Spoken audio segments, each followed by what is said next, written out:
If I can get it started here. There we go.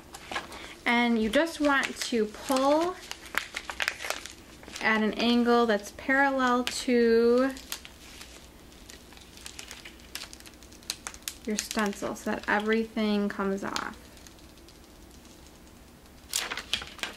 So then I'm going to line up the middle mark that I marked on my burlap with the middle of my stencil, so I'm sure everything's centered. And then you just give your stencil a good press.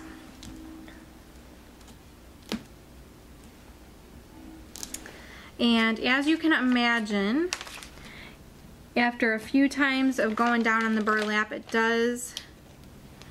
you probably will cut this out a couple of times, just so that you can get a clean stencil every time you do it.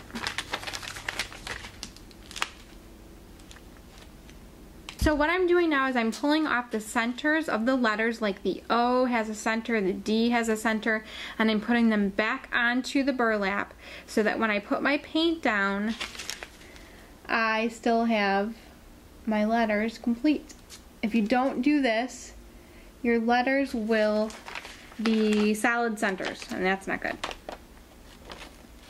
It'll probably make a little bit more sense when I start to stencil. And you'll probably have to cut out the stencil a couple of times just so that when it goes down on the burlap, it makes a good contact and your paint is not seeping underneath your stencil. Okay, so I've just got a little bit of craft paint. You can absolutely use fabric paint if you want.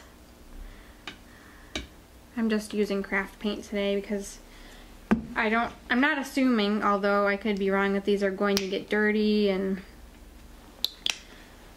Okay.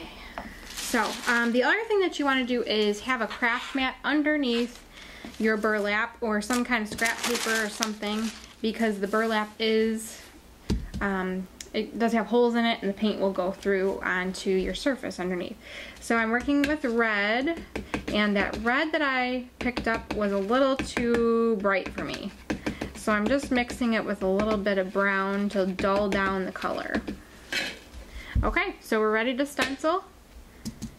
And we're just putting our paint right in there.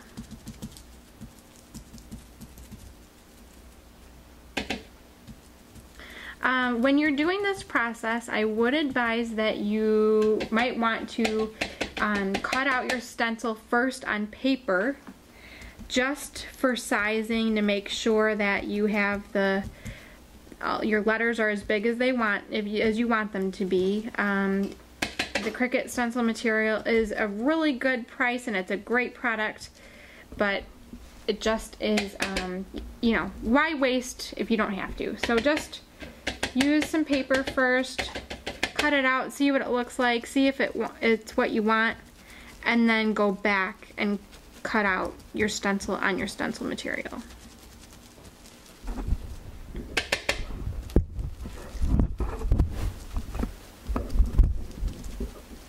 So right here is what I was talking about. I was pulling the centers off. They're not connected, so when you do your stencil material, they'll be left on your sheet, and you have to pull them off of the sheet and put them in the center of the O so that you'll get that stenciled effect with your letter. And when you do a blended color like this, it's kind of fun because you get variations. You'll get some spots that are really, really true red, and then you'll get some spots that are more brown, and just kind of interesting.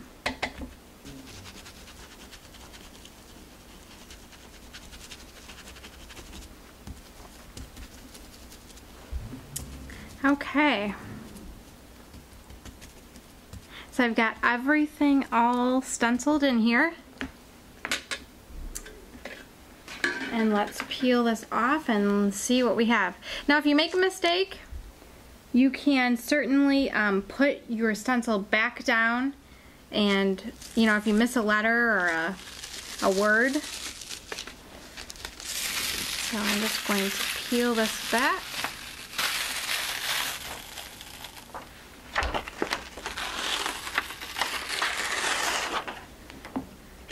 And then you can just take the centers of your letters and you can stick them on the stencil material so that you can move on to your next chair cover. You could do all kinds of cool sayings with the Silhouette SD. That's the wonderful variety option there, where it really allows you to do whatever you want. You can size, you can change fonts, you can make them in certain patterns. It's just great. You could do monograms. That would be a wonderful project. So our stenciling is all finished. We now have our perfectly stenciled covers for our dining room table chairs. Hope you enjoyed this holiday project, and if you have any questions regarding it or how we cut out our stencil, please let us know at customcrafts.com. Thanks very much and have a wonderful holiday.